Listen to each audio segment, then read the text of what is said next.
Sang MC bernama Yuki terlihat seperti seorang pecundang. Namun ketika ia menjadi pahlawan di dunia lain dialah yang terkuat dan semua orang tak percaya. Yuki Setsu sekutu buku dari Jepang yang pernah dipanggil ke isekai bertahun-tahun lalu. Di sana, ia menyelamatkan kerajaan secara heroik, lalu ia kembali ke bumi. Ia mengira kehidupannya akan kembali tenang seperti biasa. Namun, suatu hari, ketika ia sedang mengobrol dengan sahabat kecilnya, Yuhi, tiba-tiba sebuah portal misterius terbuka di tengah kelas. Portal itu menyedot semua orang dan memindahkan mereka ke isekai, di mana para raksasa logam langsung menyerang.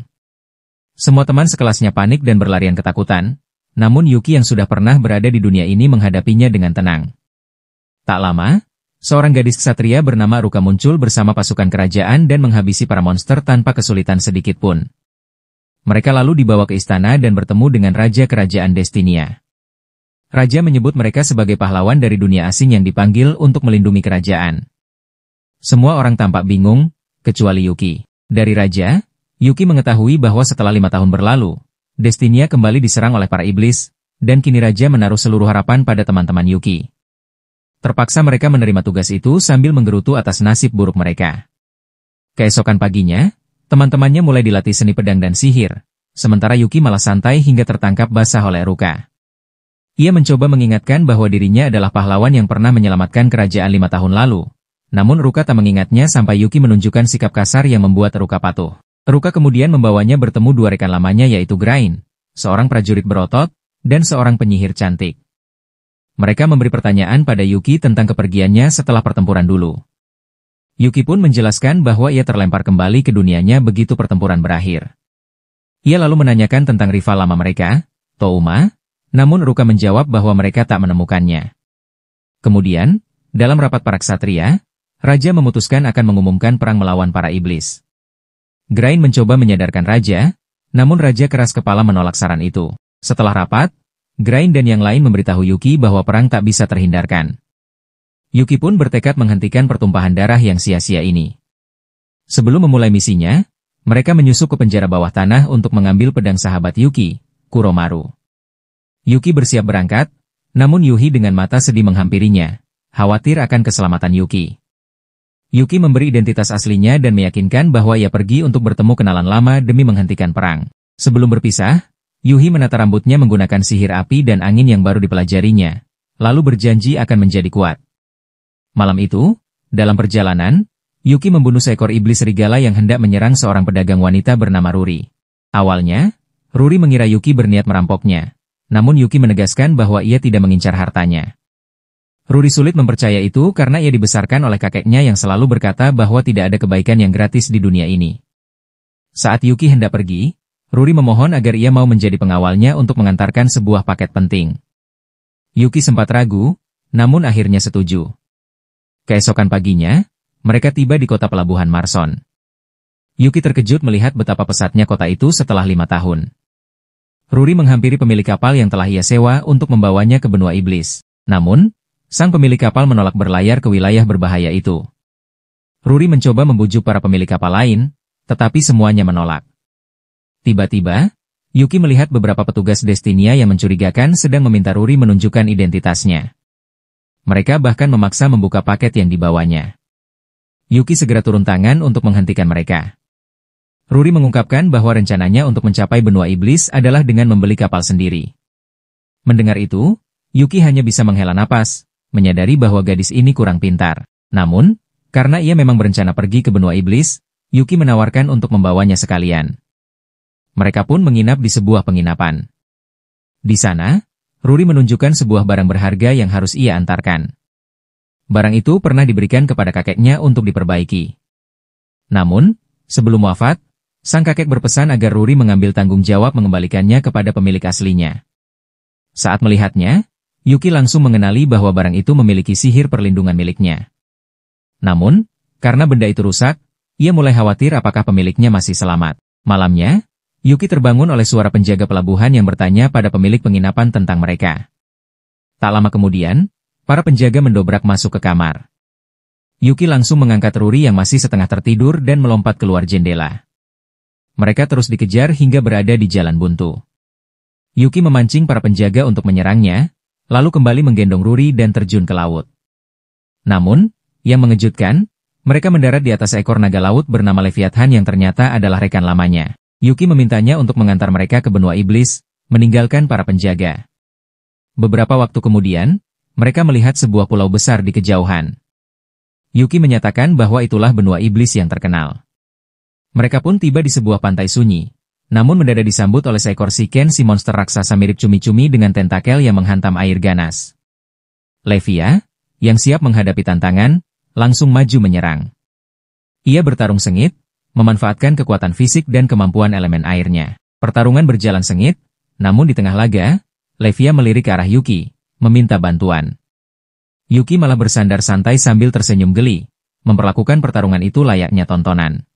Keadaan menjadi lucu ketika Ken berada dalam upaya bertahan, menyemburkan tinta hitam pekat tepat ke arah Levia. Tubuhnya langsung berlumuran tinta. Meski kesal, Levia tetap fokus, sementara Yuki menahan tawa melihat itu.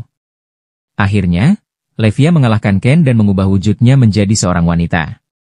Yuki, sama sekali tidak terkejut, memperkenalkan Levia kepada Ruri sebagai Leviathan, si Dewi Laut dan sekutu lamanya. Ia bercerita bahwa hubungan mereka dimulai ketika dulu ia berhasil menjatuhkan Levia hanya dengan satu pukulan. Namun, suasana berubah tegang saat Levia menegurnya karena enggan membantu dalam pertempuran tadi, sekaligus mengungkit kepergiannya selama 5 tahun tanpa penjelasan. Ia juga menuduh Yuki hanya memanfaatkannya sebagai alat transportasi. Pertengkaran itu nyaris memanas, sampai Ruri menyela, mengingatkan bahwa mereka masih harus mengurus bangkai Ken. Levia pun menyerahkan tugas itu pada Yuki. Tanpa banyak bicara, Yuki mengolah monster raksasa itu menjadi cumi goreng lezat dengan keterampilan memasak luar biasa yang ia asah untuk menarik perhatian para gadis. Sambil menikmati hidangan, Levia menceritakan bahwa sebuah desa nelayan di dekat situ telah lama diganggu oleh Ken, dan bahwa di balik pegunungan, berdiri kastil Raja Iblis bernama Barrow. Dalam percakapan itu, terungkap fakta bahwa misi Ruri sebenarnya adalah mengantarkan barang tersebut kepada Raja Iblis desas. Ruri sontak pucat, namun Yuki dan Levia hanya menanggapi santai. Mereka menenangkan Ruri, menjelaskan bahwa tak ada yang perlu ditakutkan karena mereka bersahabat baik dengan Sang Raja Iblis. Setelah kenyang, Levia memutuskan untuk pergi. Ia merasa bahwa perjalanan berikutnya harus dengan berjalan kaki, dan dirinya tak akan banyak membantu. Namun, Yuki ingin tetap ikut, yang membuat Levia kesal. Amarah kembali muncul ketika Levia mengungkit bahwa Yuki telah menghilang selama 5 tahun, meski ia tetap menepati janjinya menjaga kedamaian lautan selama kepergian Yuki. Yuki tampak ragu dan tidak nyaman dengan pembicaraan itu, namun sebelum ia sempat menjelaskan, datang sekelompok anak iblis yang penasaran. Anak-anak itu salah paham, mengira perdebatan mereka pertengkaran pasangan. Lalu mereka mulai menggoda dan meminta Yuki untuk meminta maaf pada Levia. Namun, Yuki mencoba mengusir mereka dengan memberikan beberapa cincin cumi goreng. Sayangnya, mereka langsung memohon agar Yuki membuatkan lebih banyak untuk seluruh desa. Meskipun awalnya enggan, Yuki yang tak bisa menolak ia pun setuju. Mereka kembali ke desa nelayan terdekat sambil membawa sisa tubuh Ken yang mereka kalahkan. Setibanya di sana, para penduduk bersorak gembira karena monster laut itu telah lama meneror mereka dan menghalangi mereka untuk melaut. Sebagai bentuk terima kasih, penduduk menggelar pesta besar untuk menghormati Yuki dan Levia. Levia diperlakukan Mbak Dewi.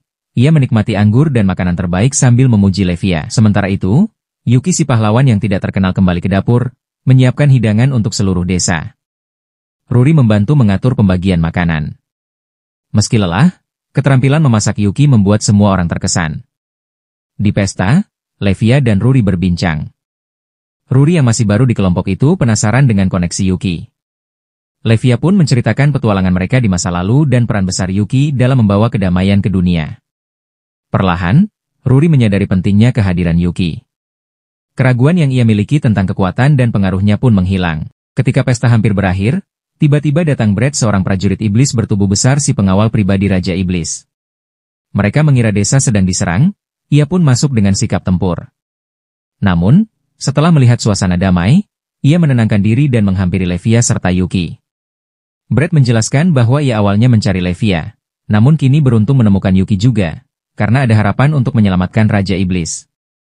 Ia membawa kabar buruk bahwa Sang Raja Iblis desas sedang dipaksa menikah dengan seorang pria bernama Turan. Pernikahan ini bukan pernikahan biasa, melainkan bentuk penaklukan.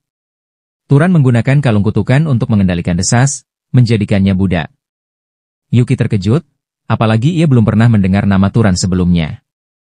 Rory lalu menjelaskan bahwa Turan adalah orang terkaya di dunia, memiliki sumber daya yang cukup untuk mempengaruhi jalannya konflik besar. Namun, meskipun memiliki kekayaan dan pengaruh, Brett memperingatkan bahwa Turan tidak bisa dipercaya dan pernikahan ini hanyalah untuk memperluas kekuasaannya. Yuki marah bahwa sahabatnya dipaksa dalam situasi itu, dan menyalahkan Brett karena gagal melindunginya. Namun, Brett juga mengatakan bahwa perintah itu datang langsung dari Desas, dan ia tidak bisa melawannya. Levia, meskipun kritis terhadap keputusan Desas, ia tidak bisa membiarkannya begitu saja. Keputusan pun telah ditentukan, Yuki dan Levia akan menyelamatkan Desas. Mereka menggunakan jalur rahasia yang dulu pernah dipakai saat melawan Desas. Dalam perjalanan menuju kastil Raja Iblis, mereka diserang kawanan serigala iblis. Karena ingin menghemat sihir untuk pertempuran utama nanti, Yuki menyerahkan tugas menghabisi mereka pada Levia. Dengan serangan berbasis air, cakar tajam, dan kekuatan luar biasa, Levia dengan cepat menumpas kawanan itu. Sambil berjalan, ia mulai merenung tentang masa lalunya bersama Yuki. Sebelum bergabung dengannya, ia tidak pernah peduli pada urusan para penghuni daratan. Namun seiring waktu, Levia mulai menghargai keindahan dunia dan orang-orang di dalamnya. Ia pun memilih untuk melindunginya dengan sepenuh hati. Akhirnya, mereka tiba di kastil Raja Iblis. Dengan Levia di sisinya, Yuki bertekad menghentikan pernikahan terkutuk itu dan menyelamatkan sahabatnya. Ia tahu, pertempuran kali ini bukan sekadar menyelamatkan Desas, tetapi juga mencegah perang yang akan menghancurkan semua yang telah mereka perjuangkan 5 tahun lalu. Ketika kerajaan Destinia dan benua iblis berada di ambang kehancuran, Yukilah yang datang menemui Desas, menawarkan uluran tangan dan perjanjian damai. Sebagai simbol persahabatan, ia memberinya sebuah bros indah. Sejak saat itu, Desas bekerja siang dan malam untuk menepati janji tersebut. Namun, ketika Yuki menghilang, Desas harus memikul beban menjaga perdamaian dengan Destinia sekaligus melindungi benua iblis, dibantu oleh pengawal setianya, Brett. Hingga suatu malam yang mencekam, salah satu prajurit bergegas masuk ke kastil Evelbaro, melaporkan bahwa pasukan Destinia telah menyerang dan sedang bergerak menuju kerajaan. Ia juga mengatakan bahwa pertempuran sudah pecah di luar kastil, dan hampir mustahil untuk dihentikan. Mendengar kabar itu, Brett mulai meragukan piagam perdamaian yang ditandatangani 5 tahun lalu. Namun, Desas menahannya untuk tidak terburu-buru. Ia pun memerintahkan pertemuan darurat dengan seluruh pejabat tinggi benua, mengumumkan agar pasukan segera disiapkan dan bersiap mempertahankan benua, apapun yang terjadi. Ia juga memerintahkan 2 rekannya, Zeon dan Lamia, untuk pergi ke Destinia dan mencari tahu apa yang sebenarnya terjadi, karena situasinya mencurigakan. Meskipun Desas berusaha keras menepati janji damai, solusi yang ia harapkan tak muncul. Dengan perintah persiapan perang, benua iblis pun dipenuhi kesibukan. Gudang-gudang diisi persediaan, senjata dibagikan, sementara rakyat biasa melihat cemas. Kabar bahwa mereka akan menghadapi raksasa lapis baja yang tak pernah terlihat 5 tahun lalu yang membuat para prajurit bingung. Mengapa mereka menandatangani perjanjian jika harus perang kembali? Perlahan, ketidakpercayaan terhadap manusia Destinia mulai menyebar. Namun, mereka tetap mempercayai pemimpin mereka. Selama mengikuti perintah Desas, mereka yakin akan selamat. Di sisi lain, Desas khawatir. Sudah sebulan namun kerajaan Destinia tidak menghubunginya sama sekali. Artinya, meski pertempuran masih tertahan, benua iblis tidak akan bertahan lama tanpa usaha kedua belah pihak. Perang akan menjadi pilihan terakhir. Ketika ia larut dalam pikirannya, Brett masuk dan melaporkan bahwa Transneter, dari perusahaan dagang Teran, meminta untuk bertemu. Seorang manusia rendah hati memasuki ruangan. Ia mulai berbicara serius tentang pernikahan. Teran menyatakan bahwa ia akan menggunakan kekuatan perusahaan dagang Teran untuk mengakhiri perang dengan Destinia. Sebagai gantinya, Desas harus menikah dengannya. Dengan penuh percaya diri, ia berjanji tak hanya memohon perdamaian, tetapi menghentikan perang seketika dengan kekayaan dan pengaruhnya. Ia pun mengeluarkan lembar dokumen berisi persyaratan pernikahan. Saat membacanya, Desas menyadari bahwa ini bukan sekadar pernikahan, melainkan menjadikannya budak seumur hidup. Sebagai bukti, Teran menunjukkan sebuah kalung yang akan dipakaikan saat mereka bertukar sumpah. Dari pandangan pertama, Desas dan para pengawalnya langsung mengenali kutukan perbudakan dalam kalung itu. Para rekannya memohon agar Desas menolak tawaran itu dan segera mengusir Teran. Namun, Desas hanya meminta waktu untuk memikirkannya. Kembali ke kamarnya, ia terus memikirkan tawaran Teran. Apakah ini satu-satunya cara untuk menepati janji pada Yuki? Brett kemudian masuk dan memohon agar ia tidak menerima tawaran itu, meyakinkan bahwa pasukannya siap berjuang demi melindunginya. Desas tersenyum, lalu menjawab bahwa ia justru akan menerima tawaran itu bukan karena tunduk pada Tren, tetapi karena cintanya pada kerajaan dan rakyatnya. Ia rela melakukan apa saja demi melindungi mereka, bahkan jika harus mengorbankan dirinya. Akhirnya, tibalah hari yang kelam yaitu hari pernikahan. Kerajaan dihiasi dengan indah demi menyambut Desas. Di dalam kapel, para tamu sudah tidak sabar menunggu sang pengantin wanita berjalan di lorong, sementara Tren calon mempelai pria gelisah karena tak sabar. Semua orang tahu, Desas hanya menerima tawaran ini demi menghentikan perang. Jika bukan karena itu, wajah buruk dan sifat menjengkelkan Tren jelas tak pantas mendapatkan Desas. Di satu sisi, para tamu dari pihak Tren para manusia terlihat sangat gembira.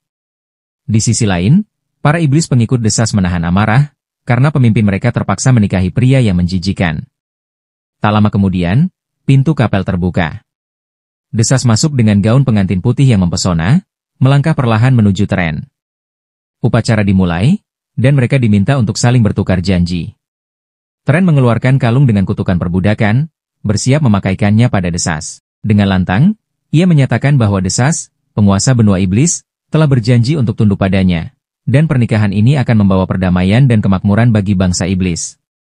Ia bahkan meminta semua orang bersumpah setia kepadanya, mengumumkan dirinya sebagai penguasa baru benua iblis.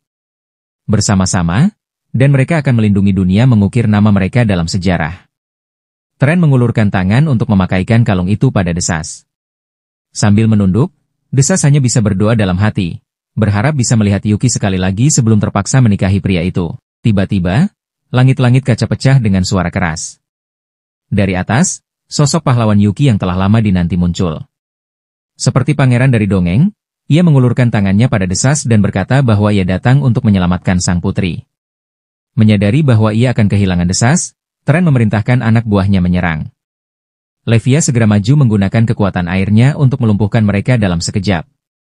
Melihat Levia, Desas begitu gembira. Levia lalu bercanda pada Desas, "Kau tidak terlihat cocok dengan gaun putih itu." Tiba-tiba seorang pria misterius berjubah memasuki kapel dan menyerang Levia dengan sihir bayangan, membelenggunya di tempat. Ia meremehkan Levia, mengatakan bahwa Dewi Lautan tidak begitu mengesankan di daratan. Sebelum ia bisa berbuat lebih jauh, Yuki bergerak cepat, menangkapnya dari belakang, lalu menghantamnya hingga terlempar ke lantai. Lalu Yuki menghunus pedangnya dan mengancam semua orang yang telah membuat Desas menangis. Pria berjubah itu tersenyum tipis, mengaku bahwa semua ini hanyalah jebakan untuk memancing Yuki datang. Ia berjanji akan melapor pada tuannya, lalu kembali untuk membalas dendam. Setelah pertarungan singkat, Yuki berhasil mengunggulinya, namun pria itu menghilang menembus dinding kastil, meninggalkan ancaman bahwa perhitungannya akan datang nanti. Desas langsung memeluk Yuki, mengatakan bahwa ia merindukannya. Yuki tersipu, menjawab bahwa ceritanya panjang, tapi yang penting Desas selamat. Mereka berpelukan, membuat Levia merasa geli, hingga ia memotong suasana dengan mengingatkan bahwa mereka masih harus menangani para prajurit Tren. Saat Yuki membuka jubah salah satu prajurit, tubuh itu lenyap begitu saja, membuktikan bahwa mereka hanyalah prajurit buatan yang tercipta dari kutukan. Yuki memungut kalung terkutuk itu, menyimpulkan bahwa dalang di balik semua ini adalah Touma, yang selama ini bergerak di balik bayangan. Mendengar itu, Desas semangat, ia bersumpah akan membalas dendam karena dipaksa mengenakan gaun pengantin ini. Yuki tertawa, berkata bahwa urusan kerajaan akan ia percayakan pada Desas, sementara ia sendiri akan pergi menemui Raja Regulus untuk meminta bantuan. Ia mengingatkan bahwa mereka harus menepati janji perdamaian, dan itu hanya bisa tercapai jika semua pihak bekerja sama. Levia enggan memulai perjalanan panjang lagi karena kelelahan setelah semalaman bertarung. Tepat saat itu, Ruri berlari masuk bersama Brett. Ruri meminta Yuki untuk memberikan bros miliknya langsung pada Desas. Yuki menurut, menyerahkannya pada Desas. Tak lama, Tren ditangkap. Yuki bersiap berangkat ke Regulus. Desas mengatakan bahwa ia ingin ikut, namun ini bukan tepat bagi seorang penguasa meninggalkan kerajaannya. Ia memilih tinggal demi melindungi rakyatnya. Yuki setuju, berjanji akan membawanya berkeliling ke berbagai tempat setelah perang usai. Ruri mengumumkan bahwa Desas telah memberinya izin membuka toko sendiri di benua iblis, sebagai hadiah karena telah mengantarkan bros berharga itu. Terakhir, Brett menghampiri Yuki, berterima kasih atas bantuan yang telah diberikan, dan berjanji akan datang jika Yuki membutuhkan pertolongan. Cerita berpindah pada Yuhi yang teringat saat pertama kali bertemu Yuki. Kesan pertamanya, Yuki tampak seperti anak yang dingin, tanpa emosi. Namun, seiring waktu mereka menjadi teman. Saat itulah Yuhi menyadari bahwa Yuki juga memiliki sisi hangat dan kecerdasan emosional yang tinggi.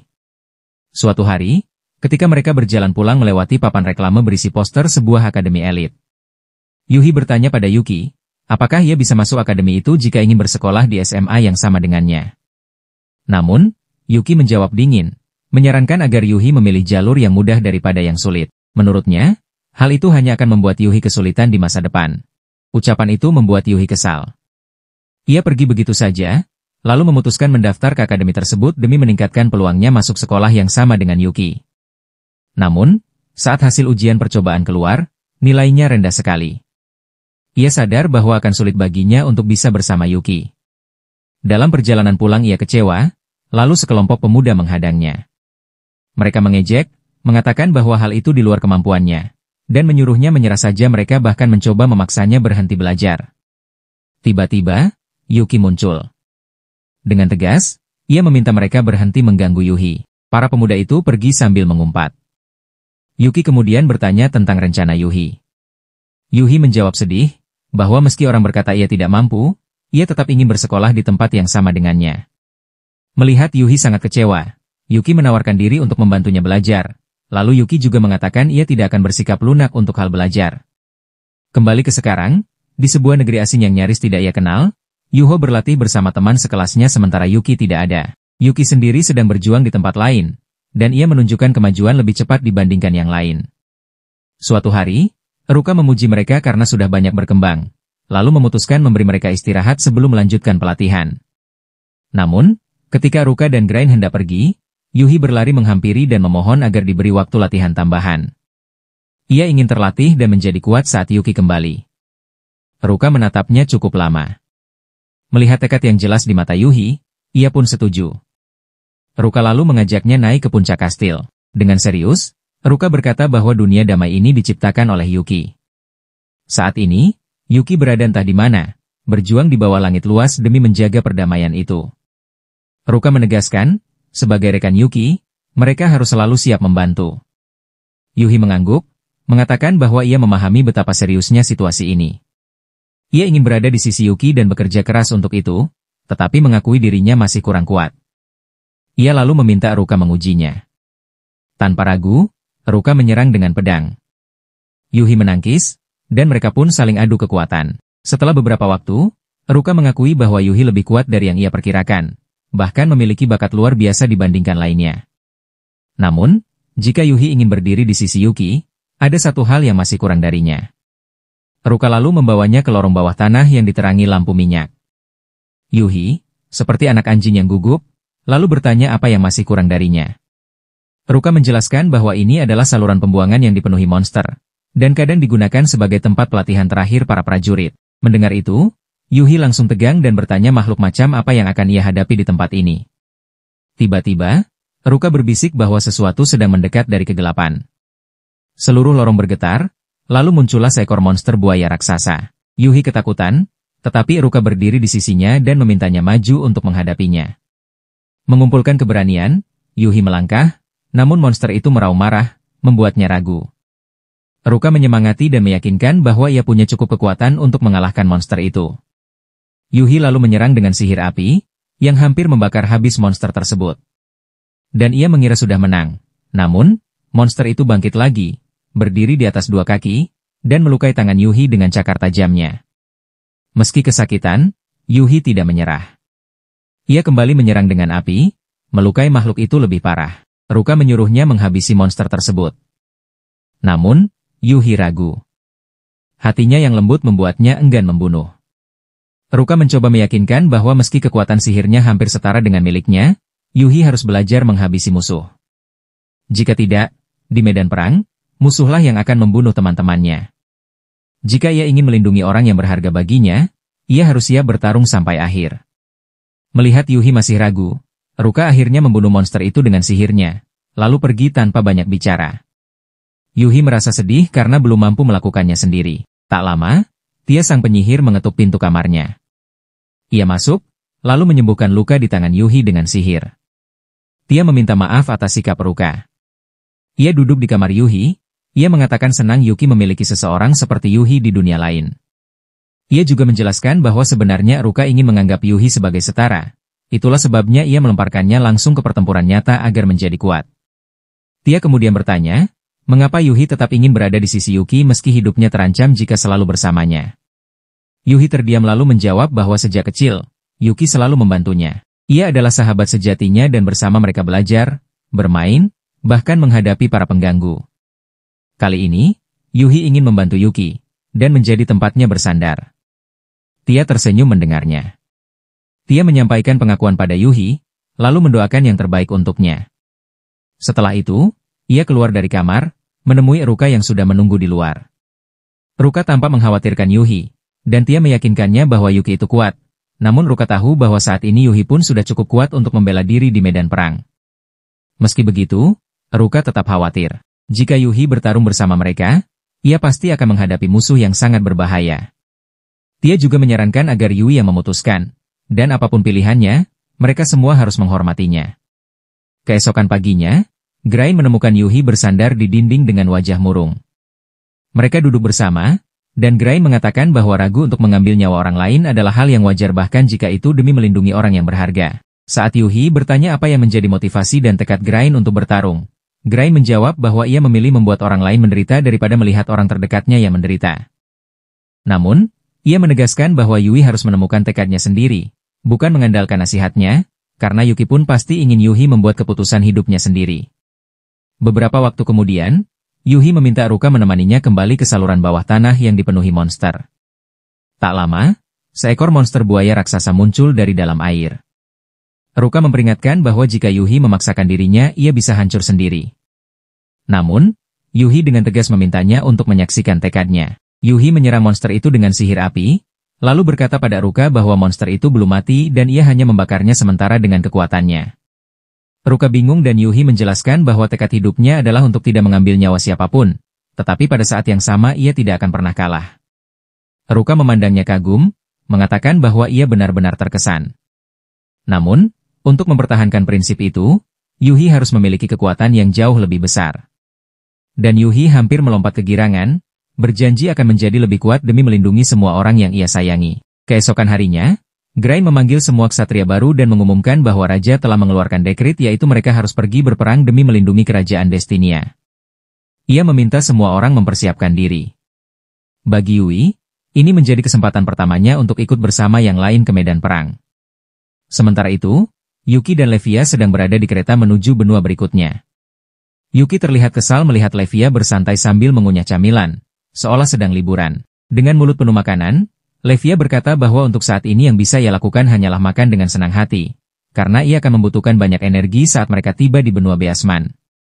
Selain itu, ia akan mendapat giliran berjaga di kapal saat mereka sampai di pelabuhan.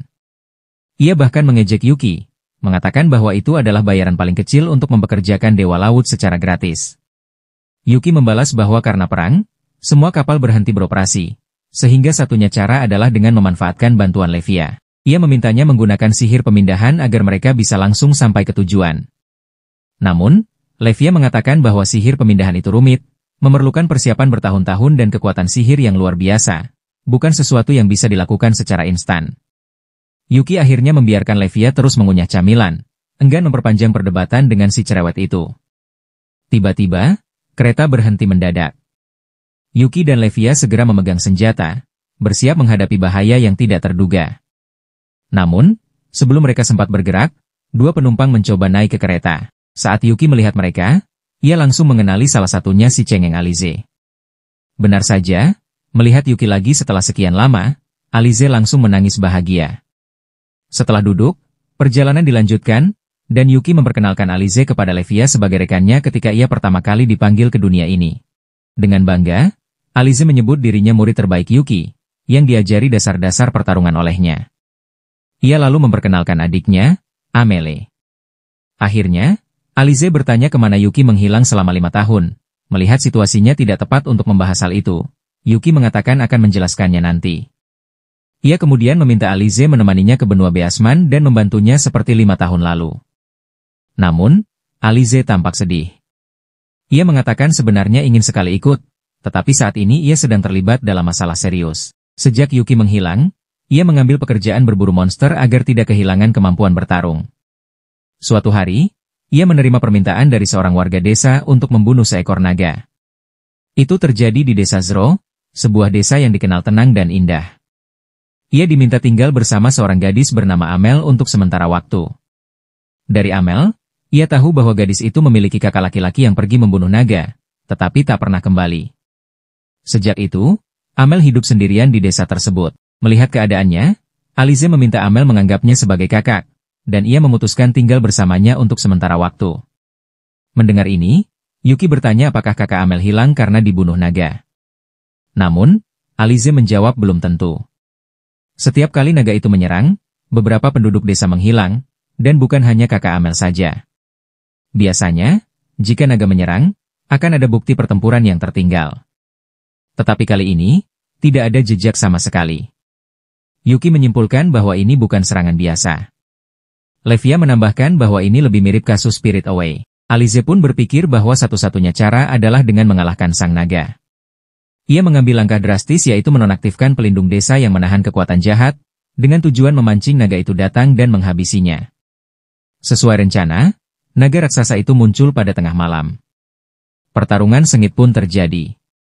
Ketika naga itu mencoba kabur dengan terbang, Alize mengejarnya hingga ke sudut terakhir untuk menghabisinya.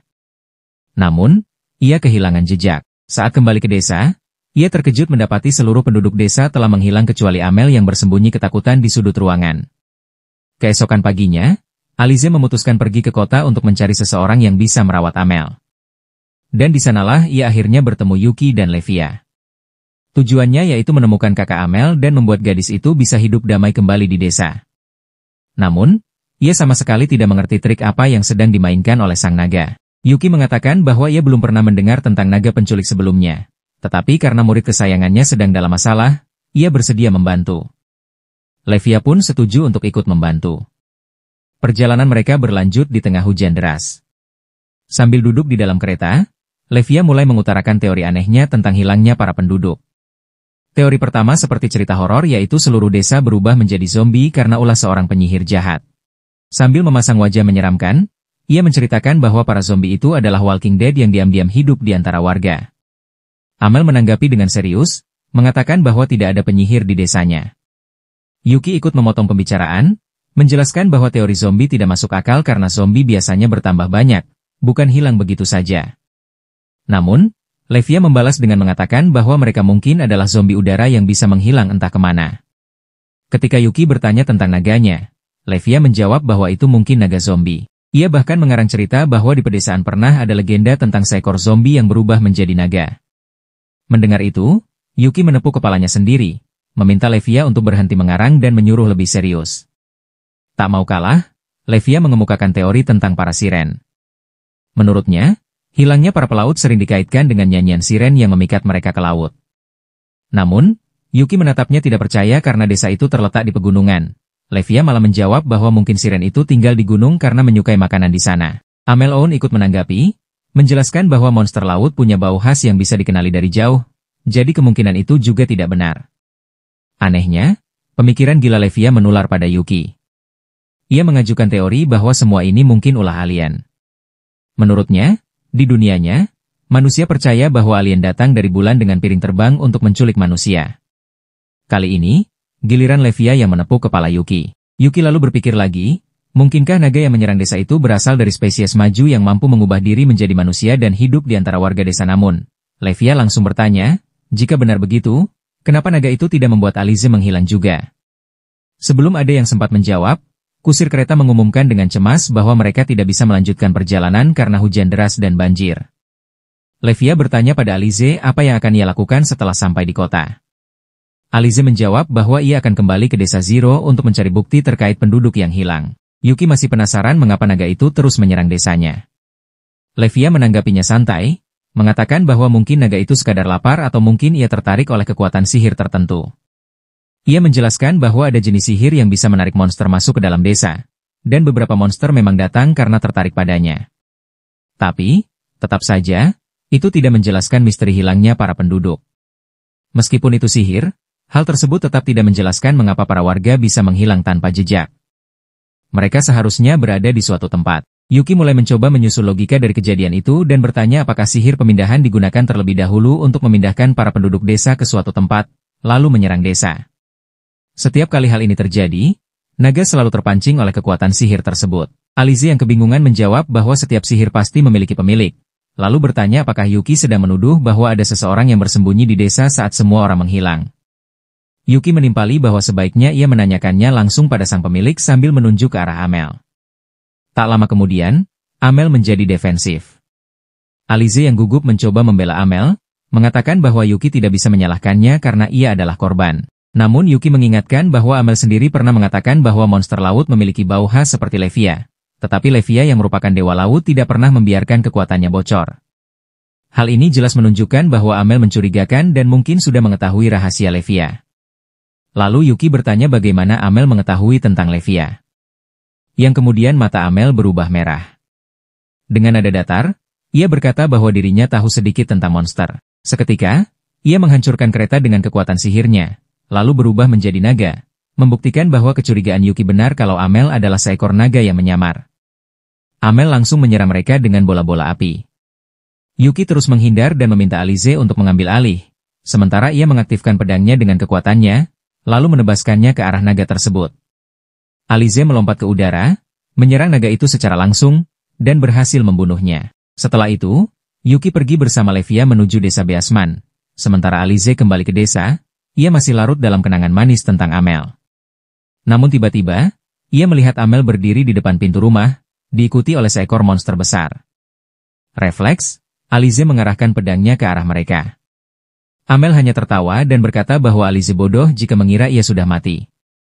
Dengan marah, Alize bertanya tentang penduduk desa. Amel pun menjawab bahwa ia telah mengubah mereka menjadi boneka logam karena mereka memiliki kekuatan sihir yang kuat, dan sekarang mereka akan digunakan untuk berperang. Ia kemudian mengungkapkan bahwa tidak pernah ada seseorang bernama Amel. Sebenarnya ia adalah Melor, sang penguasa monster, dan nama itu diberikan oleh Touma. Di desa Beasman, tinggal seorang gadis kucing bernama Shironeka yang bekerja sebagai pemburu monster dan dicintai oleh penduduk desa. Setiap kali ia pulang kerja, para penduduk memberinya berbagai makanan seperti daging, buah, dan susu untuknya dan adiknya yang sakit. Sementara itu, Levia dan Yuki juga tiba di desa tersebut. Namun, tidak ada perahu yang tersedia untuk mereka. Semua nelayan menolak membantu. Yuki pun meminta Levia berubah menjadi perahu lagi, tetapi Levia yang kesal menolak, mengatakan bahwa ia sudah berenang tanpa henti selama 3 hari 3 malam. Yuki meminta maaf dan berkata bahwa hanya Levia yang bisa ia andalkan. Namun ia tidak ingin memaksanya melampaui batas. Mendengar itu, Levia sedikit melunak dan mengatakan bahwa jika ia diizinkan beristirahat semalam, ia bersedia berubah menjadi naga air lagi untuk membantunya. Seorang nelayan yang duduk di dekat mereka dan mendengar percakapan itu, ia memberitahu bahwa besok akan ada perahu yang tersedia. Maka, Yuki dan Levia memutuskan untuk menginap di penginapan terdekat dan melanjutkan perjalanan esok. Penginapan itu dikelola oleh seorang wanita bernama Cheno. Kebetulan, Shero juga berada di sana karena sering membeli obat untuk adiknya dari Cheno dengan imbalan pekerjaan kecil. Namun, begitu Yuki dan Levia masuk, Shero menutupi wajahnya dengan jubah menatap Yuki, lalu diam-diam keluar. Cheno menyambut Yuki dan bertanya apakah mereka ingin memesan kamar. Yuki mengiyakan, meminta kamar untuk 2 orang, sementara Levia menambahkan bahwa ia ingin ranjang yang empuk.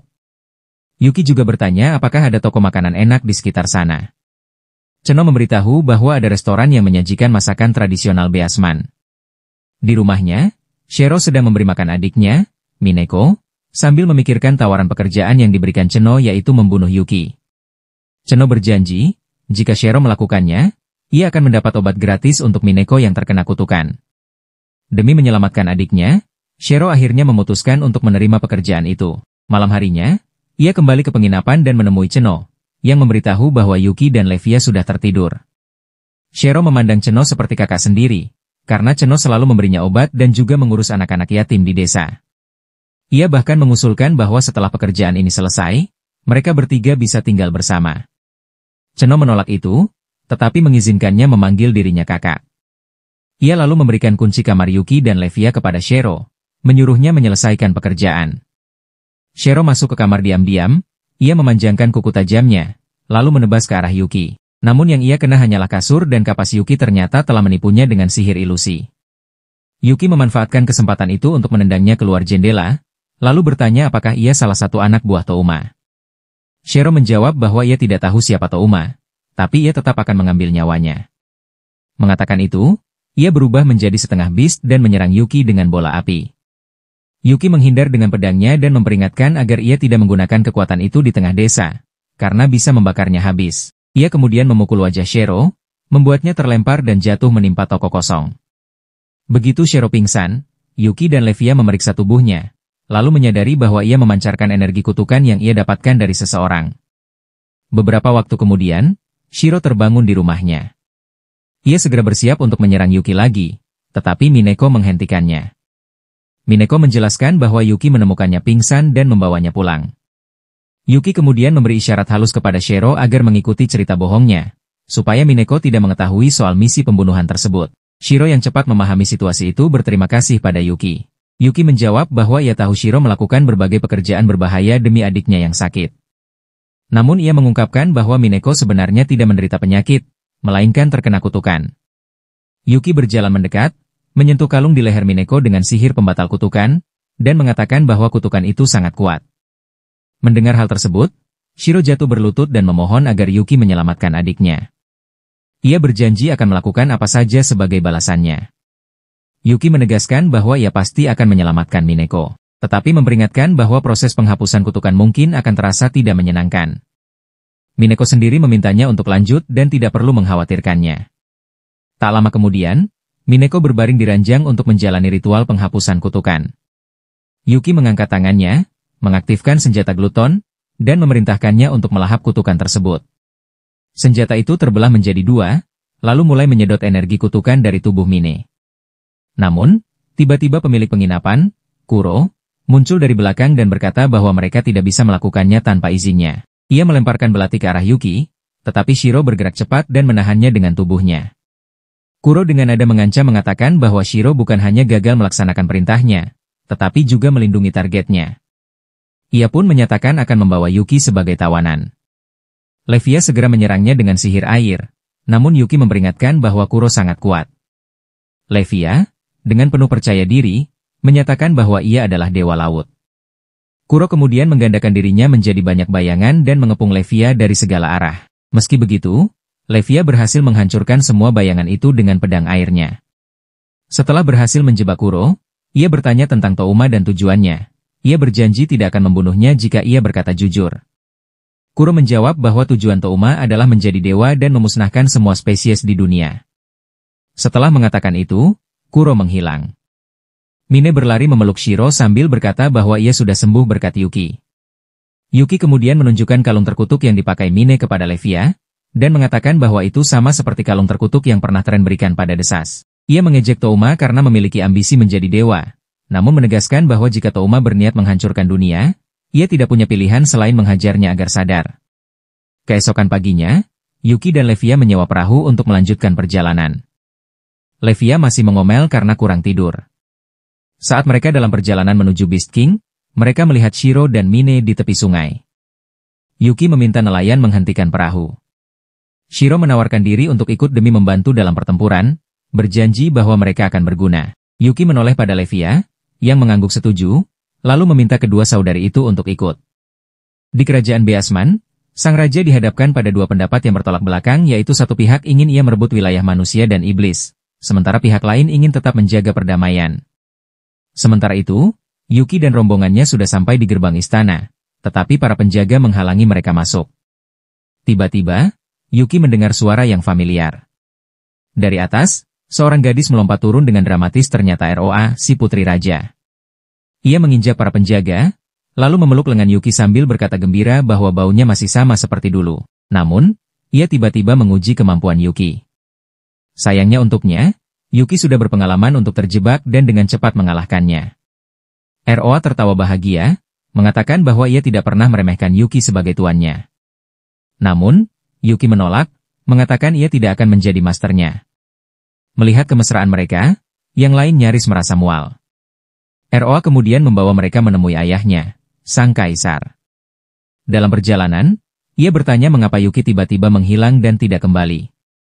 Yuki hanya menjawab singkat bahwa banyak hal telah terjadi dan akan menceritakannya nanti. Sesampainya di istana, sang kaisar yang seperti putrinya langsung melompat ke arah Yuki. Namun, Yuki dengan sigap membalikkan tubuhnya dan menjatuhkannya ke tanah. Sang raja tertawa girang, berkata bahwa hanya Yuki yang bisa menjatuhkannya seperti itu. Ia lalu mengajak mereka masuk dan memerintahkan diadakan pesta untuk menyambut Yuki. Namun Yuki mengatakan bahwa pesta bisa diadakan nanti, karena ia datang untuk urusan penting. Raja Beasman sudah mengetahui peperangan yang tengah berlangsung antara manusia dan iblis. Yuki mengungkapkan bahwa Touma berada di balik semua ini, berniat menjadi dewa dan membunuh semua makhluk hidup. Wajah raja berubah muram, lalu ia berkata tidak bisa tinggal diam karena hal itu akan mengancam kerajaannya. Zado. Yuki menekankan bahwa pertempuran justru akan memperburuk keadaan, sehingga yang mereka butuhkan hanyalah bantuan jika diperlukan. ROA lalu menawarkan diri untuk bergabung dengan Yuki, menggantikan ayahnya.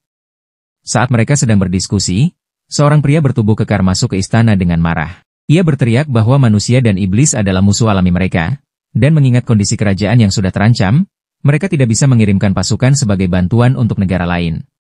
Saat Yuki menanyakan identitasnya, pria itu memperkenalkan diri sebagai Ruga, komandan pasukan kerajaan Dorado sekaligus tunangan ROA. Yuki menatap ROA dengan terkejut, namun ROA menyangkal bahwa Ruga adalah tunangannya. Raja membela Yuki, mengatakan bahwa ia berutang budi karena Yuki adalah pahlawan yang pernah menyelamatkan dunia ini. Namun, Ruga mengejek, mengatakan bahwa pahlawan yang sama itu menghilang tanpa jejak selama 5 tahun, dan kini tiba-tiba kembali, sehingga mereka tidak bisa langsung mempercayainya. ROA yang tidak tahan mendengar hinaan itu membela Yuki dengan tegas, menyatakan bahwa Yuki bisa dipercaya karena ia adalah calon tuannya. Melihat suasana memanas, sang raja memutuskan bahwa masalah ini akan diselesaikan dengan duel. Ruga segera menantang Yuki bertarung, dan raja menambahkan bahwa pemenang duel akan langsung bertunangan dengan ROA. Kerumunan bersorak riuh, sementara Yuki menjadi gugup karena tidak pernah menyangka pertempuran ini akan berujung pada pernikahan. Dengan sombong, Ruga meminta Yuki menemuinya di arena siang nanti dan bersiap untuk mati. Keesokan paginya, raja menjelaskan pada Yuki bahwa aturan kerajaan memang mengharuskan duel untuk menyelesaikan perselisihan antar pihak. Ia mencoba meyakinkan Yuki bahwa jika menang, ia akan mendapatkan dukungan pasukan dan ROA sekaligus. Malam sebelum pertarungan, ROA mengunjungi Ruga dan memperingatkan bahwa Yuki berada di level yang sama sekali berbeda, sehingga ia tidak akan punya peluang. Namun, Ruga menjawab bahwa sebagai prajurit sekaligus laki-laki, ia tidak bisa mundur. Ia kemudian menunjukkan sebuah tato jimat yang ia dapat dari penyihir timur. Jimat itu bisa mengubah tekad kuat seseorang menjadi kekuatan fisik. Meski benda semacam itu dilarang keras di kerajaan, Ruga tetap akan menggunakannya demi melindungi ROA, walau harus mengorbankan nyawanya. Menyadari Ruga tak akan mengubah keputusannya, ROA pun pergi dengan perasaan berat. Keesokan harinya, arena sesak oleh warga yang ingin menyaksikan duel Yuki dan Ruga. Yuki tidak menyangka akan disaksikan sebanyak itu, namun ROA menjelaskan bahwa rakyat kerajaan ini memang menyukai festival. Raja mengumumkan bahwa duel untuk menentukan siapa yang berhak menikahi ROA akan segera dimulai. Pertarungan pun dimulai. Ruga menyerang Yuki dengan tinju dan cakarnya, namun sama sekali tidak mampu melukainya. Menyadari ia akan kalah, Ruga berubah menjadi serigala dan kembali menyerang. Namun, Yuki berhasil membalikkan keadaan dan membantingnya ke tanah, disambut sorakan penonton. Yuki mengira pertarungan telah usai dan berbalik, tetapi Ruga bangkit kembali, kali ini dalam wujud serigala yang lebih besar dan ganas. Dengan kekuatan mengerikan, ia menghempaskan Yuki hingga terlempar ke arah penonton. Energi aneh dari tato sihir mulai berdenyut di tubuh Ruga, mengubahnya menjadi serigala buas yang kehilangan kendali. Raja segera memerintahkan penjaga mengevakuasi penonton. Levia menyerahkan pedangnya pada Yuki, yang segera menyadari bahwa Ruga tengah dikuasai energi terkutuk dan tubuhnya dikendalikan pihak lain. ROA berusaha menghentikan Ruga dan memintanya sadar, namun sia-sia. Tubuh Ruga semakin membengkak, otot-ototnya robek hingga mengeluarkan darah, matanya menyala merah, dan auranya dipenuhi amarah. Tiba-tiba, pusaran angin muncul di atas kepalanya dan ilusi Touma keluar dari tubuhnya. Dengan nada santai, Touma mengatakan bahwa ia terpaksa membunuh Ruga agar Yuki tidak membuang energi sihirnya untuk mengalahkannya. Ia menantang Yuki untuk menemuinya secara langsung, yakin bahwa Yuki akan datang lagi. Mendadak, Touma menunjuk ROA sebagai target serangan. Yuki segera melindunginya, membuat Touma marah besar. Dengan nada gila, ia menuduh Yuki yang memilih gadis bis rendahan daripada dirinya yang selalu ia benci sejak dulu. Namun, karena itu tidak terjadi, Ia bersumpah akan membunuh manusia, iblis, dan makhluk buas demi Yuki. Begitu seluruh dunia musnah, ia dan Yuki akan hidup damai sebagai dewa. Yuki melangkah mendekat, mengacungkan pedangnya, dan memerintahkannya untuk tutup mulut. Ia tidak peduli dengan ide konyol pada Touma. Namun, jika Touma berniat menyakiti orang tak bersalah, Yuki tak akan menebasnya sekali lagi. Touma hanya tertawa, lalu memberitahu bahwa Destinia telah memulai invasi ke benua iblis dan dunia sudah bergerak menuju kekacauan.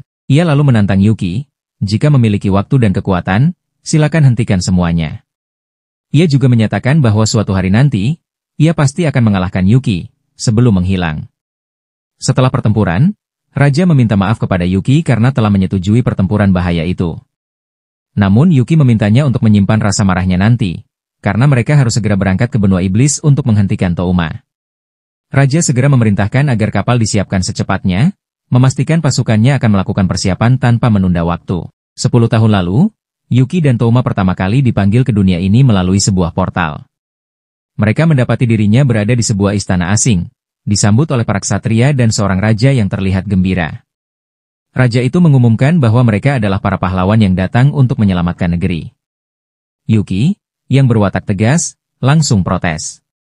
Ia meminta mereka berhenti memanggilnya pahlawan tanpa menjelaskan apa yang sebenarnya terjadi, dan menolak dijadikan penanggung masalah kerajaan ini.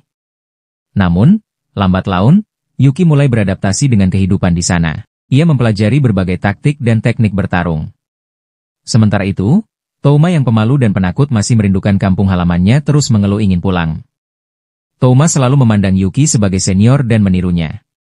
Saat Yuki meyakinkannya bahwa mereka berada di perahu yang sama dan akan keluar dari dunia ini bersama-sama, Touma memegang janji itu. Ia percaya Yuki akan selalu berada di pihaknya. Suatu hari, Yuki mengajaknya bekerja sama menghentikan perang. Menurutnya, saling membunuh dengan orang asing di negeri yang tidak mereka kenal hanya akan membuang waktu. Touma ragu karena ia tidak sekuat Yuki. Namun, Yuki meyakinkannya bahwa mereka dipilih sebagai pahlawan, dan tidak akan tahu kemampuan mereka jika tidak mencoba.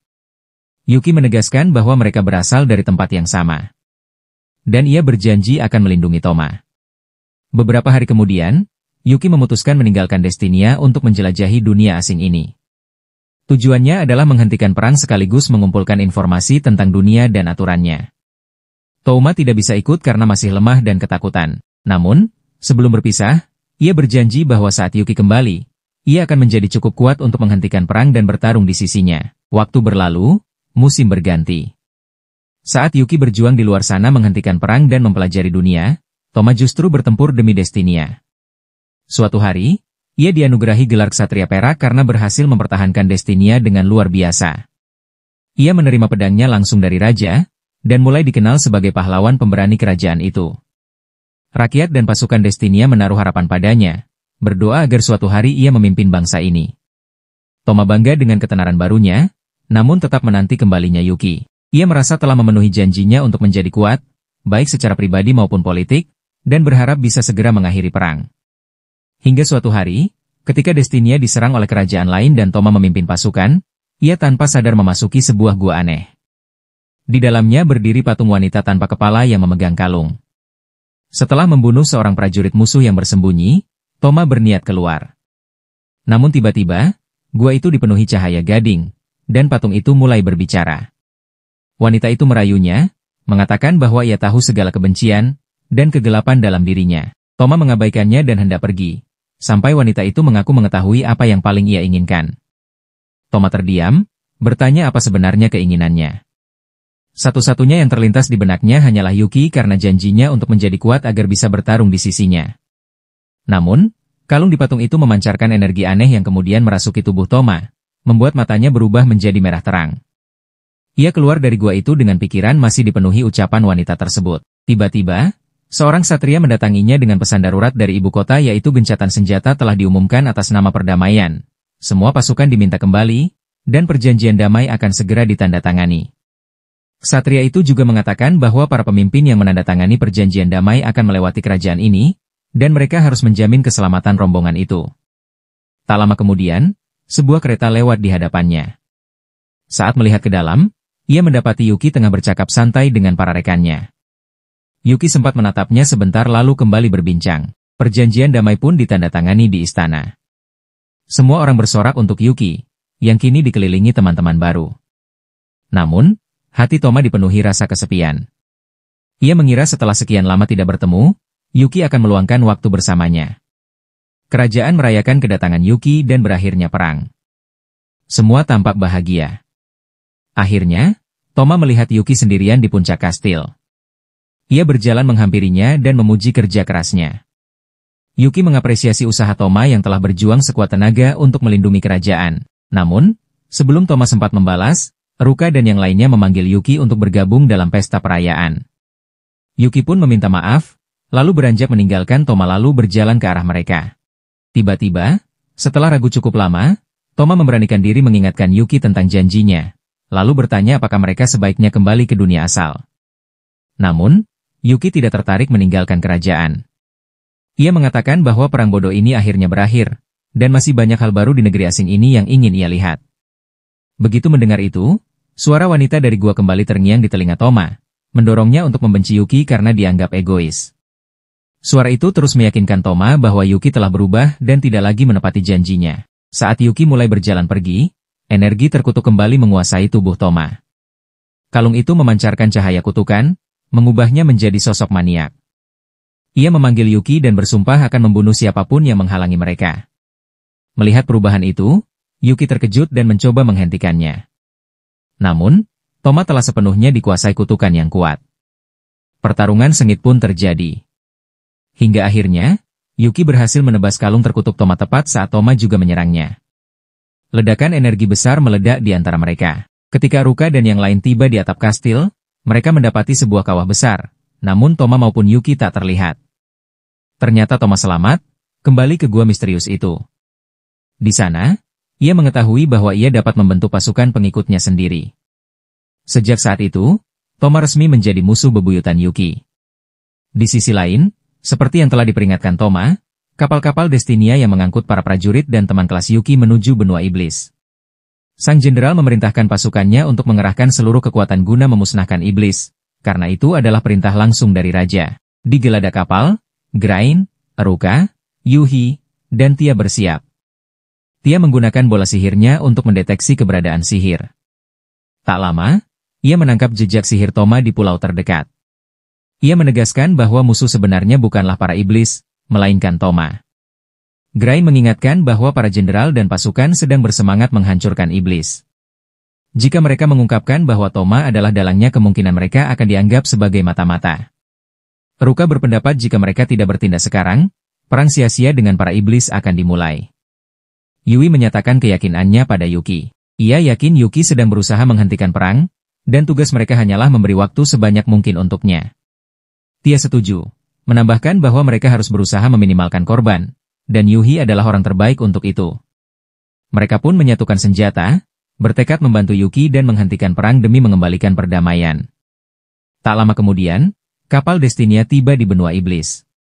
Pertempuran brutal pun pecah antara kedua pasukan. Jenderal Destinia memerintahkan prajuritnya menghancurkan gudang persediaan iblis dengan sihir, sementara pemimpin iblis memerintahkan pasukannya terus membunuh musuh dan menjauhkan mereka dari markas militer. Kedua pihak enggan mundur, membuat kekacauan melanda seluruh benua. Di sisi lain, Ruka, Grain, Tia, dan Yuhi mengumpulkan yang lain. Mereka memerintahkan untuk menunggu hingga perhatian musuh sepenuhnya tertuju ke garis depan, baru kemudian melancarkan serangan dengan kemampuan masing-masing. Ruka memberi perintah untuk maju. Grain menyerbu prajurit musuh dengan kekuatan penuh, sementara Ruka dan Tia menggunakan sihir untuk menyingkirkan lawan. Teman Yuki, meski masih kurang terlatih, tetap maju menghadapi iblis secara langsung. Di tengah medan perang, Yuhi melihat temannya mengepung seorang prajurit iblis yang terluka parah. Iblis itu sudah lemah. Yuhi tak bisa membiarkan mereka membunuhnya. Ia maju dan menghentikan mereka, mengingatkan bahwa membunuh musuh tak berdaya bertentangan dengan etika perang. Namun, temannya tidak sependapat. Dengan nada kesal, berteriak bahwa dalam perang hanya ada dua pilihan, yaitu membunuh atau dibunuh. Jika mereka membiarkan iblis itu hidup, mereka bisa kembali dan membunuh mereka. Yuhi tetap menolak pikiran itu. Menurutnya, mereka tidak boleh kehilangan sisi kemanusiaan hanya karena berada di medan perang. Membunuh yang tak bisa membela diri adalah tindakan yang salah. Ia ingin semua orang ingat arti menjadi manusia, bahkan di tengah keadaan paling mengerikan sekalipun. Saat Yuhi berusaha meyakinkan mereka, suara asing tiba-tiba menyela. Suara itu mengejeknya, menyebutnya lemah. Sebelum Yui sempat membalas, langit terbelah, memunculkan portal biru. Dari portal itu, monster logam mulai bermunculan. Yuhi langsung mengenalinya dari pertempuran sebelumnya di negeri asing, yaitu monster yang dulu berhasil dikalahkan Yuki. Namun kini, jumlahnya lebih banyak. Yuhi tahu, pertempuran kali ini akan berbeda. Di tempat lain, portal lain terbuka dari dalam tanah. Dari sana muncul seorang gadis iblis bermata merah menyala yang tandanya bahwa ia dirasuki. Ia mengayunkan pedangnya, menebas kaki prajurit Destinia seperti sayuran. Para prajurit mencoba menahannya, namun serangan mereka sia-sia. Tak lama, mereka menyadari bahwa gadis iblis berambut merah itu tak lain adalah Alize, yang sedang dikuasai oleh Thoma bernama Melar, iblis yang menyamar gadis desa. Padahal, sebenarnya Melar adalah seekor iblis naga yang bekerja di bawah perintah Thoma. Ruka, dengan nada marah, menuntut Melar memberitahu apa yang telah ia lakukan pada Alize.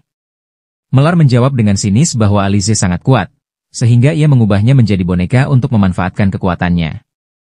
Ia lalu menantang semua orang di sana untuk menjadi bonekanya juga. Melihat hal itu, Ruka langsung menyerang Melar dengan pedangnya. Namun, Alize yang dirasuki Melar memblokir serangannya. Meskipun Ruka memohon agar Alize mengingatnya, Alize sama sekali tidak mengenali dan malah melemparkannya ke belakang. Di saat yang sama, Melar menebas lengannya sendiri. Darah segar mengucur deras, membasahi tanah. Dia terkejut, lalu mengungkapkan bahwa darah itu bukan darah biasa, melainkan darah yang dipenuhi sihir dan kutukan. Energi gelap mulai berputar, dan dari genangan darah itu, muncul 4 makhluk mengerikan yaitu seekor gorila raksasa dengan taring setajam pisau, dinosaurus besar dengan sisik bergerigi, ular raksasa yang lilitannya mampu menghancurkan kota, dan seekor naga buas bermata bercahaya dengan api berkelip di sekujur tubuhnya. Di tengah kekacauan itu, terungkap bahwa Melar adalah monster dengan kemampuan unik untuk menciptakan makhluk mengerikan. Pertempuran berlanjut. Mereka mulai menumbangkan monster satu persatu, mereka pun terlihat bekerja sama. Saat keadaan mulai berbalik, Yuhi tiba dan bergabung, menambah kekuatan tim. Dia lalu menatap Melar dengan dingin. Karena semua ciptaannya telah tumbang. Tak mau menyerah, Melar memerintahkan Alize untuk membunuh semuanya. Namun, Grain segera maju menghentikannya. Ia tahu Alize adalah teman mereka, meskipun kini dikuasai Melar. Alih-alih melukainya, Grain memukulnya dengan gagang pedang, cukup keras untuk membuatnya pingsan. Setelah Alize jatuh, Grain memeriksa napasnya dan merasa lega saat ia masih bernafas. Namun, mereka tak beristirahat karena pertempuran belum selesai. Ruka kembali menyerbu Melar, hatinya penuh amarah dan tekad. Dengan satu tebasan, ia menancapkan pedangnya ke dada Melar menembus organ yang mengendalikan kekuatan sihirnya. Darah muncrat dari tubuh Melar saat ia jatuh ke sungai. Semua mengira Melar sudah mati. Tubuhnya mengapung tanpa daya di sungai, membuat semua orang mulai merasa pertempuran telah usai. Namun, mereka terkejut saat Melar kembali bergerak. Ia perlahan bangkit, bajunya basah oleh darah, ia tersenyum licik lalu ia tertawa dan mengungkapkan bahwa tubuhnya telah diubah sedemikian rupa sehingga sulit dibunuh ternyata ia memiliki 2 pasang jantung dan paru-paru. Melar kemudian menceritakan bahwa dulu dijadikan objek percobaan dalam eksperimen ilmiah berbahaya. Thomalah yang menyelamatkannya, memberinya kehidupan baru dan kekuatan aneh ini. Karena itu, ia merasa berutang budi pada Thoma dan bersumpah akan membantunya menyelesaikan rencana jahatnya, apapun yang terjadi. Ia lalu membuka sebuah portal berkilau dan celah memutarbalikkan realitas. Dari retakan itu, muncul makhluk raksasa yang mengerikan, perpaduan dari berbagai binatang yaitu cakar tajam singa, sayap kelelawar, dan ekor panjang ular. Makhluk ini bukan sekadar kuat. Ia adalah alat sihir yang diciptakan untuk membantu Melar menembus batas kemampuannya dan menjadi jauh lebih kuat. Dia menyadari bahwa sihir ini bukanlah sihir biasa, melainkan teknik sihir untuk membuat Melar melampaui segala batasan. Tanpa ragu, Melar menyatu dengan makhluk itu, tubuhnya berbaur dengan bentuk monster tersebut. Ia menyatakan bahwa pertempuran sesungguhnya baru saja dimulai. Dia segera sadar ada yang berbeda bahwa mantra ini bukan digerakkan oleh sihir, tetapi tenaga hidup Melar sendiri dan kebencian yang membara di dalam hatinya. Emosi gelap membuat makhluk itu semakin kuat. Kini, Melar sepenuhnya berada di bawah kendalinya. Ia menyerang dengan kekuatan brutal sang makhluk, hantamannya cepat dan ganas. Para prajurit yang berusaha melawan sama sekali tak memiliki peluang. Satu persatu, mereka dipukul jatuh hingga nyaris tak mampu berdiri. Seolah pertempuran sudah berakhir, namun tiba-tiba sesuatu yang tak terduga terjadi. Seekor kupu-kupu terbang melintas, sayapnya yang rapuh bergetar di tengah kekacauan itu. Kehadirannya memicu dalam diri Alize, yang sejak tadi tergeletak tak sadarkan diri. Mendadak, ia terbangun dengan semburan kekuatan yang bahkan tak ia sadari ada dalam dirinya. Dengan satu gerakan cepat, ia menancapkan senjatanya ke tubuh Melar, menembus wujud mengerikan itu. Tubuh Melar menegang, cahaya hidupnya memudar. Alize yang kelelahan jatuh berlutut di sampingnya dan merengkuh Melar ke dalam pelukan. Meski segalanya telah terjadi, Alize selalu menganggap Melar sebagai adik kecilnya. Di detik terakhir itu, ia memeluknya erat, meratapi kepergiannya. Saat nyawa Melar berakhir, makhluk yang telah menyatu dengannya mulai mengeras dan berubah menjadi batu. Sosok mengerikan itu kini hanyalah patung tak bernyawa. Grain, yang mengamatinya dengan tenang menjelaskan bahwa Alize telah kehilangan banyak energi dalam pertempuran. Ia menjelaskan bahwa kekuatan penyembuhan yang mereka gunakan padanya sedang bekerja. Alize yang lemah itu akan pulih seiring waktu. Ketika mereka mengira perang telah usai, sebuah tangan aneh muncul dari sungai. Sosok itu ternyata adalah Shadow, salah satu rekan Thoma. Yuhi meminta untuk menangani hal ini sendiri, dan semua setuju. Namun, sebelum serangan dilancarkan, mereka merasakan aura sihir yang familiar tak lain adalah Yuki, yang mendarat di antara Shadow dan Yuhi. Ia menenangkan Yuhi dengan lembut, mengatakan bahwa ia akan mengurus semuanya mulai sekarang. Yuhi, terbawa emosi, melompat ke arahnya. Lalu Yuki menenangkannya dan meminta ia rileks. Sadar dengan apa yang hampir ia lakukan, Yuhi langsung minta maaf, wajahnya memerah karena malu. Yuki lalu memintanya mundur dan tetap bersama Aruka serta yang lain demi keselamatan. Sementara itu, salah satu anak buah Thoma menatap Yuki. Ia mengenal Yuki sebagai pria berjubah dari pernikahan desas. Alih-alih langsung bertarung, pria itu mulai mengujinya dengan kata-kata, bertanya mengapa Yuki peduli pada orang-orang itu. Baginya, dengan kekuatan Yuki, semua itu hanyalah serangga tak berarti. Ia bertanya apakah Yuki mendapat kebahagiaan dari membantu orang lemah. Yuki menjawab bahwa ia tidak peduli pada kesenangan atau kebahagiaan. Ia melindungi mereka karena mereka berharga baginya. Ia menegaskan bahwa ia akan melindungi dunia karena ia menginginkannya, bukan karena ia pemimpin sekte aneh. Di sisi lain, Shiro dan Mine menghadapi masalah serius dengan Kuro, sang pemilik penginapan yang memaksa Shiro melakukan pekerjaan aneh. Ketegangan memuncak saat Shiro maju untuk menghadapi Kuro dan memaksa wanita itu mengungkap identitas aslinya. Namun, Kuro malah marah, suaranya lantang dan penuh kemarahan. Ia mengatakan bahwa hubungan kakak adik pura-pura bagi mereka. Ucapan itu justru membuat Shiro dan Mine semakin ingin melawannya. Pertarungan pun dimulai. Kuro menyerang dengan gerakan cepat dan liar. Mine melompat ke depan untuk melindungi Shiro, menahan serangan agar Shiro tetap aman. Mereka bekerja sama, saling menutup celah, hingga akhirnya Shiro menghimpun seluruh kekuatannya dan menghantam Kuro dengan tendangan dahsyat yang menjatuhkannya, menciptakan kawah besar di tanah. Saat debu mengendap, Shiro menatap Mine dengan cemas. Ia berpikir untuk mengakhiri pertarungan, merasa tak ada gunanya melanjutkan. Namun, Kuro menunjukkan kekuatan sebenarnya. Yaitu tentakel-tentakel mengerikan muncul, melilit Mine dan tentakel lain meluncur ke arah Shiro. Dalam keadaan terdesak, Kuro mengaktifkan limit break, ledakan energi yang membuatnya mampu memukul wajah Shiro dengan keras dan menjebak keduanya dalam situasi berbahaya. Ia mengutuk mereka karena mempercayai ikatan saudara, menyebut mereka bodoh.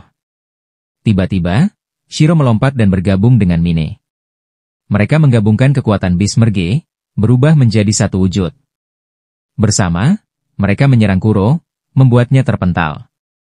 Mereka memotong semua tentakelnya dan akhirnya menghabisinya. Setelah debu mereda, Shiro meminta Mine untuk tidak terlalu memikirkan kematian Kuro. Di tempat lain, ROA sedang bertarung melawan sosok aneh bernama Ferdos. Tubuhnya terbuat dari logam namun tertutup kulit manusia normal dan itu hasil eksperimen ilmiah sebelum Thoma menyelamatkannya. Saat mendengar nama Thoma, ROA semakin marah. Ia sudah tahu tentang ambisi gila Thoma yang ingin menjadi dewa. Namun bagi Ferdos, tidak ada yang salah dengan itu. Baginya, yang kuat berhak melakukan apa saja. Begitu nama Ruga terucap, ROA berlari marah ke arahnya, menendang wajahnya sambil menuduhnya menggunakan masa lalu sebagai alasan untuk membunuh orang. Ferdos segera berubah menjadi beberapa bola dan menyerang ROA, membuatnya berdarah. Ketika ROA hampir tak mampu bertahan, ia berubah menjadi seekor singa buas bercakar panjang. Ia menerjang ke atas tubuh Ferdoz dan menghajarnya habis-habisan. Semakin banyak ROA memukul Ferdoz, semakin parah pula luka di cakarnya. Darah mengalir, namun ia terus menghajar lawannya tanpa henti. Tiba-tiba, Ferdoz mengeluarkan tentakel tajam dari tubuhnya dan menusuk ROA dengan brutal. Meski kesakitan, ROA tidak menyerah, ia tetap menghajar Ferdoz hingga pria itu terkapar. ROA kemudian jatuh terbaring, pasrah menunggu ajalnya. Namun, di luar dugaan, Ferdoz berdiri dengan kaki gemetar dan menggunakan kekuatannya untuk menyembuhkan ROA. Saat ROA bertanya mengapa ia melakukan itu, Ferdoz menjawab bahwa ia ingin menjaga kebanggaan ROA yang tak tergoyahkan itu tetap hidup lebih lama. Setelah mengucapkan kata-kata itu, Ferdoz mengembuskan napas terakhirnya. Sementara itu, Yuki tengah menghadapi anak buah Toma. Lawan itu sama sekali bukan tandingannya. Merasa heran karena Toma tidak muncul sendiri, Yuki memerintahkan si bawahan memanggil Toma agar mereka bisa bertarung dan mengakhiri semua ini. Namun, sang bawahan bersikeras akan mati demi tuannya. Ia pun mengaktifkan limit break, berubah menjadi monster mengerikan bernama Skia. Yuki menyerangnya dengan pedang, tetapi baju dinamis Skia justru menyerap kekuatan itu tanpa terluka. Skia membalas dengan pukulan keras, menghantam Yuki hingga terlempar ke tanah. Dengan susah payah, Yuki bangkit dan mengaktifkan pedang terbangnya dan muncul sihir api untuk menembus armor Skia. Lemparan penuh tenaga itu hanya mampu memecahkan pelindung, membuat Skia kembali ke wujud aslinya. Skia lalu berkoar tentang omong kosong, mengatakan bahwa orang seperti Yuki yang diciptakan untuk bertarung, sementara dirinya ditakdirkan untuk mati. Ia kemudian menyerbu Yuki dengan pedang, namun Yuki membentaknya karena kebodohannya. Dengan satu tebasan, ia mematahkan pedang Skia menjadi dua. Skia pun tewas. Di sisi lain, Toma mengetahui semua rekannya telah gugur. Kini tiba saatnya Yuki dan dirinya akan berhadapan. Begitu kekacauan pertempuran sebelumnya mereda, Yuki merasakan energi gelap memancar dari kastil Raja Iblis. Ia tahu itu adalah Toma. Tanpa ragu, ia berlari menuju sumbernya.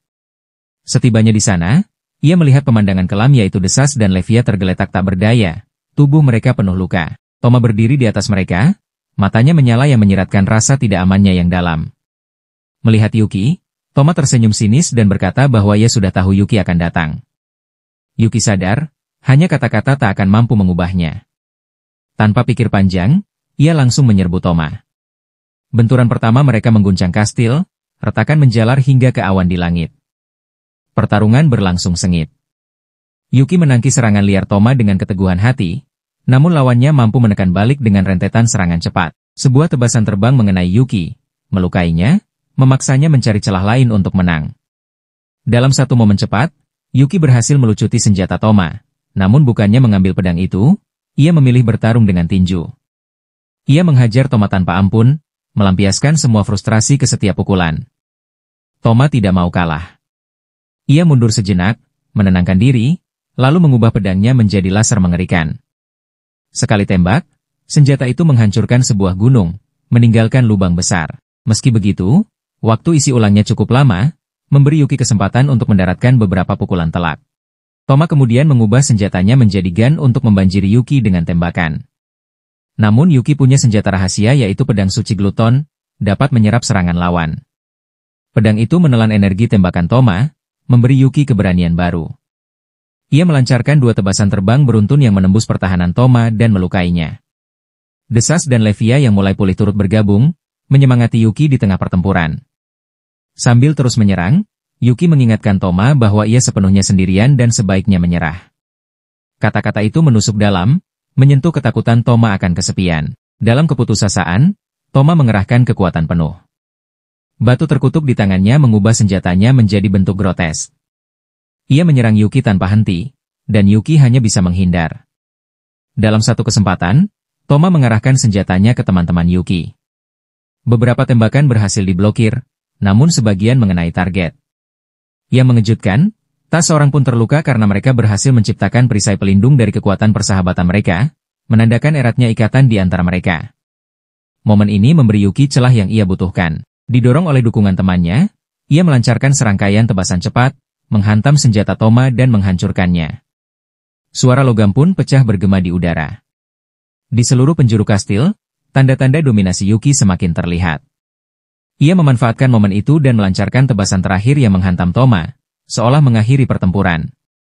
Namun, tepat saat kemenangan begitu dekat, emosi Toma yang meledak membangkitkan gelombang kekuatan baru dari batu terkutuknya. Senjatanya berevolusi menjadi meriam raksasa yang memancarkan energi mengerikan. Bahkan Yuki sempat terkejut oleh perubahan mendadak itu. Ia menyadari serangan sebesar ini tak akan mudah dihentikan. Toma, yakin bahwa kemenangannya sudah di genggaman. Ia menurunkan senjatanya dengan tawa dingin, menatap Yuki dari atas dengan rasa puas. Dalam proses itu, semua sisa emosi manusianya telah hilang. Namun Yuki bangkit DSN tekadnya menyala, menolak untuk menerima kekalahan. Ia menyatakan bahwa dirinya masih memiliki kewajiban melindungi orang yang penting baginya. Dengan menguasai sihir dimensi, Yuki menjebak Toma dalam mantra pengikat yang kuat, membuat sang prajurit itu terkejut. Toma tak mengerti bagaimana Yuki bisa membalik keadaan. Yuki menjelaskan dengan tenang bahwa ia bukan satu-satunya yang mampu mengendalikan kekuatan tersebut. Kata-kata itu membuat Toma ketakutan, ia tahu bahkan meriam dahsyatnya pun tak akan bisa menyelamatkannya kali ini. Bersiap untuk mengakhiri segalanya, Yuki mengaktifkan teknik pamungkasnya, Air Theater. Ia menghujamkan gluton ke tanah, membuat bumi bergetar. Batu-batu berubah menjadi rahang raksasa yang menganga, lalu melahap Toma seketika. Jeritan Toma memudar ke dalam kegelapan tanpa akhir. Di detik-detik itu, ia menyadari bahwa yang sebenarnya ia inginkan hanyalah berada di sisi Yuki itu telah berubah menjadi ambisi kekuasaan. Meski demikian, Toma tidak tewas. Ia hanya pingsan. Saat salju turun perlahan, Yuki duduk diam di sampingnya, menatap pecahan batu terkutuk yang kini hancur. Ketika Toma membuka mata, ia terkejut mendapati Yuki ada di sana. Yuki mengungkapkan bahwa ia tak pernah berniat membunuhnya, ia hanya ingin membebaskan Toma dari pengaruh kutukan. Taruhan itu berhasil dan gluton hanya menyerap kutukan Toma, meninggalkan dirinya tetap hidup. Yuki mengingatkan Toma tentang janji untuk melindunginya. Air mata menggenang di mata Toma saat ia menyadari bahwa tekad Yuki benar-benar tulus. Sang pahlawan mendesaknya untuk tidak memilih kematian sebagai pelarian, melainkan hidup dan menebus kesalahan. Pasca pertempuran, Toma mendekam di penjara menunggu vonisnya. Hukuman yang dijatuhkan padanya cukup unik, yaitu ia harus menggunakan sihir pemindahan untuk mengirim semua teman sekelas Yuki kembali ke dunia asal mereka. Dengan begitu, ia akan kehilangan sihirnya dan tak lagi menjadi ancaman. Toma menerima syarat itu, dan segera memindahkan seluruh teman Yuki pulang. Namun, ia memilih untuk tidak ikut kembali, memutuskan untuk tetap tinggal demi menebus dosa-dosanya. Ia berencana melakukan perjalanan keliling dunia, mempelajari berbagai budaya, dan membantu siapapun yang membutuhkan. Dengan perang resmi berakhir, Yuki akhirnya mendapat kesempatan untuk melakukan perjalanan santai yang ia inginkan. Teman-temannya ingin ikut, namun sebagian besar masih memiliki tanggung jawab yang harus dipenuhi. Hanya Yuhi yang bisa menemaninya. Bersama, mereka memulai petualangan menjelajahi dunia, untuk bertemu teman-teman baru dan merasakan pengalaman yang menanti. Di sepanjang perjalanan, mereka bertemu wajah yang familiar. Levia masih berjuang melawan ketakutannya pada cumi-cumi. Desa sibuk membangun kembali negaranya, bertekad memulihkannya setelah hancur dilanda perang. Ruri menjalankan tokonya, menjajakan barang-barang unik hasil kreasinya. ROA kini menjabat sebagai komandan pasukan kerajaan Beast, memimpin pertahanan negerinya dengan kekuatan dan kebijaksanaannya. Ia dibantu oleh saudari kucing yang setia mendampinginya. Sepanjang petualangan itu, Yuki dan Yuhi menemukan pengalaman baru yang mulai dari menyaksikan pemandangan menakjubkan, mencicipi hidangan lezat, hingga membentuk ikatan dengan orang-orang dari berbagai latar belakang. Setiap momen menjadi bagian dari kisah bersama mereka.